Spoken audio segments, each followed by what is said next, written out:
नमस्कार, आदाब। मैं हूं निखत अली। 2014 में भाजपा सरकार ने सत्ता में आने के लिए कुछ नारे दिए थे। याद है आपको? नहीं याद तो देखिए।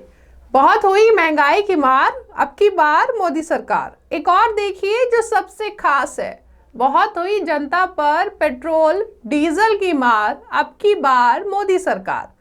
महंगाई के जिन मुद्दों पर यूपीए सरकार को घेर कर 2014 में भाजपा को सत्ता का स्वाद चखने को मिला था, उनमें पेट्रोल और डीजल के बढ़ते दाम सबसे बड़ा मुद्दा था। लेकिन आज वही मोदी सरकार राष्ट्रवाद में इतनी मसरूफ है कि अपने दिए नारों और वादों को भूल गई है, जिनकी बदौलत उनको सत्ता हासिल हुई। नए साल को शुरू हुए अभी पूरे 2 महीने भी नहीं हुए हैं और सरकार ने आहिस्ते से पेट्रोल और डीजल के दाम में 20 पैसे, 30 पैसे, 40 पैसे, 50 पैसे करके 5 रुपए से भी ज्यादा बढ़ा दिए हैं। पिछले कई दिनों से लगातार पेट्रोल और डीजल के दामों में फिर बढ़ोतरी हो रही है और आलम यह है कि मध्य प्रदेश के अनूपपुर में तुम पेट्रोल के दामों ने शतक लगा दिया है और बाकी राज्यों में भी पेट्रोल का दाम शतक लगाने के कगार पर ही है। आज इस वक्त देखिए पेट्रोल के दाम कहां पर कितने हैं। सबसे पहले हम आपको दिल्ली के दाम बताते हैं कि दिल्ली में आप लोग, देश की राजधानी दिल्ली में पेट्रोल और डीजल के दाम क्या है। दिल्ली में आज आप 88 रुपये 44 पैसे देकर पर लीटर पेट्रोल ले रहे हैं और वहीं डीजल 78 रुपये 74 पैसे देकर आप खरीद रहे हैं। मुंबई की बात करें तो मुंबई में पेट्रोल के लिए आप 94 रुपये 93 पैसे दे रहे हैं और डीजल के लिए 85 रुपये 7 पैसे दे रहे हैं। कोलकाता की बात करें तो 89 रुपीज 73 पैसा आप पेट्रोल के लिए दे रहे हैं और 82 रुपीज 33 पैसा आप डीजल के लिए दे रहे हैं। ऐसे ही रेट जो है वो तमाम जगहों पर है। वहीं भोपाल की बात करें तो भोपाल में आप 96 रुपये 39 पैसा पेट्रोल के लिए दे रहे हैं और डीजल के लिए 86 रुपये 86 पैसा। और सबसे बढ़कर आप राजस्थान के श्री गंगानगर के बारे में जानिए, जहां पर पेट्रोल के लिए आप 98 रुपये 98 पैसा आज दे रहे हैं, जो लगभग 100 रुपये में 1 रुपये 2 पैसा कम है और ये आगे कब बढ़ जाएगा आपको पता भी नहीं चलेगा और आप 100 रुपये पेट्रोल के लिए देंगे। और वहीं डीजल जो है आप 90 रुपये 82 पैसे में खरीद रहे हैं राजस्थान के श्री गंगानगर में।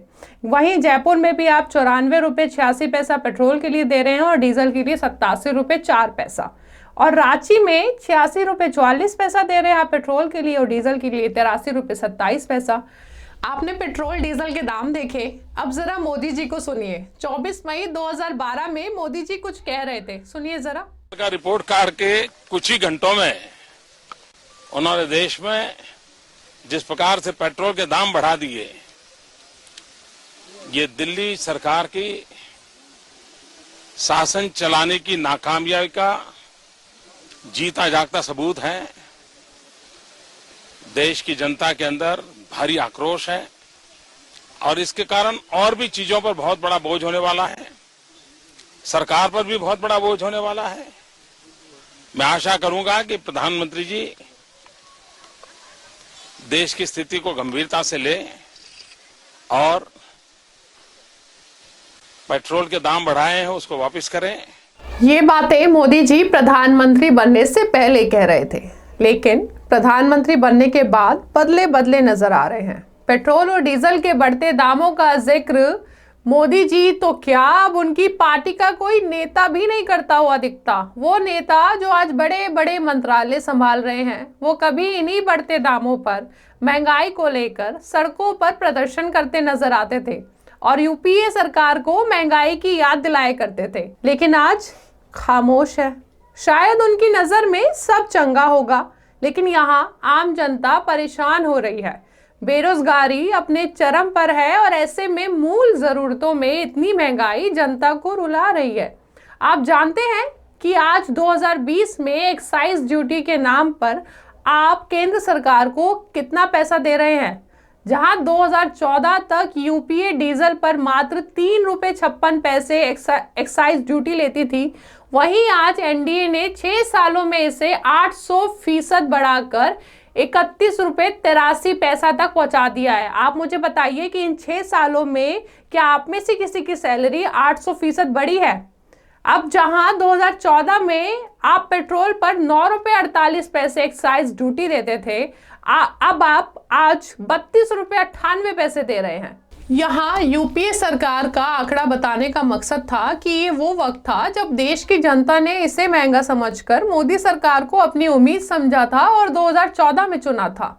लेकिन आज उसी सरकार के कार्यकाल में महंगाई अपने चरम पर है। देश में अगर पेट्रोल के दाम बढ़ रहे हैं तो यूपीए के शासनकाल में माना जाता था कि महंगाई बढ़ रही है, मगर अब शायद ऐसा नहीं माना जाता। तभी तो कभी पेट्रोल के दाम बढ़ने पर हाय तौबा मचाने वाले आजकल मौन धारण करे हुए हैं। याद करिए साल 2012 का वो वक्त जब बच्चन साहब पेट्रोल के दामों के बढ़ने से इतना परेशान होने लगे थे कि बेचारे गाड़ी कैश खरीदकर तेल लोन से डालने का ट्वीट करने लगे थे। लेकिन आज जब पेट्रोल लगभग शतकीय पारी खेलने जा रहा है तो पेट्रोल उनके लिए शायद महंगा नहीं है।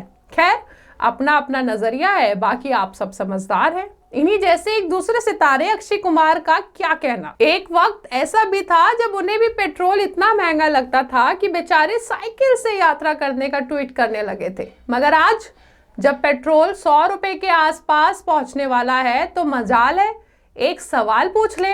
लेकिन खैर, राष्ट्रवाद में महंगा तेल डालना मजबूरी है या जरूरी, ये उनसे बेहतर शायद ही कोई बता पाए।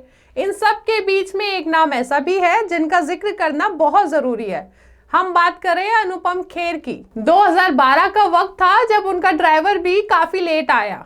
जब उन्होंने पूछा तो ड्राइवर ने बताया कि महंगे पेट्रोल की वजह से उन्हें साइकिल पर आना पड़ा। मगर आज उनका ड्राइवर भी मस्त है और उनके ड्राइवर की मोटरसाइकिल भी मस्त चल रही है। यूपीए के शासन के जाने के बाद इन लोगों ने पेट्रोल के बढ़ते दामों पर शायद ही कोई ट्वीट किया है। अब आप ये सोच रहे होंगे कि मैं यहाँ बॉलीवुड स्टार्स का जिक्र क्यों कर रही हूँ, क्योंकि पेट्रोल के दाम घटाने या बढ़ाने में ना ही उनका कोई हाथ है और ना ही वो सत्ता में है और ना वो इसकी जिम्मेदार है। लेकिन ऐसा तो 2012 में भी था, लेकिन वो सत्ता से सवाल कर रहे थे, लेकिन आज एक सवाल नहीं। खैर, यहाँ बात सिर्फ वक्त और ज़मीर की है, बाकी आप सब समझदार हैं। बहरहाल, केंद्र सरकार ने फिलहाल पेट्रोल और डीजल के बढ़ते दामों में राहत देने से भी साफ इनकार कर दिया है। केंद्रीय पेट्रोलियम मंत्री धर्मेंद्र प्रधान ने कहा कि पेट्रोल और डीजल पर लगने वाले टैक्स में कोई कटौती नहीं की जाएगी। पेट्रोल और डीजल पर टैक्स बढ़ाना या कम करना सरकार की जरूरतों और मार्केट की स्थिति पर निर्भर करता है। तो सोचिए, अगर पेट्रोल के दाम इसी स्पीड से बढ़ते रहे तो आगे पेट्रोल की क्या कीमत होगी, इसका अंदाजा लगाना भी मुश्किल होगा। खैर, राष्ट्र हित में हमें और आपको इसे सहन करना होगा, वरना सीधे सीधे देशद्रोही घोषित कर दिए जाएंगे, क्योंकि सवाल पूछना आजकल देशद्रोही होने का सबसे बड़ा प्रमाण है। हालांकि पेट्रोल के बढ़ते हुए दामों से जनता पर जो मार पड़ रही है वो सबके सामने है और 2019 में मोदी है तो मुमकिन का नारा देने वाली भाजपा सरकार से अब बेचारी जनता कह रही है, बस भी करो सरकार, बहुत हुई महंगाई की मार। चलिए, फिलहाल के लिए इतना ही। आगे की खबरों के लिए हमारे चैनल इनकलाब को लाइक करें, सब्सक्राइब करें और शेयर करें। बहुत शुक्रिया।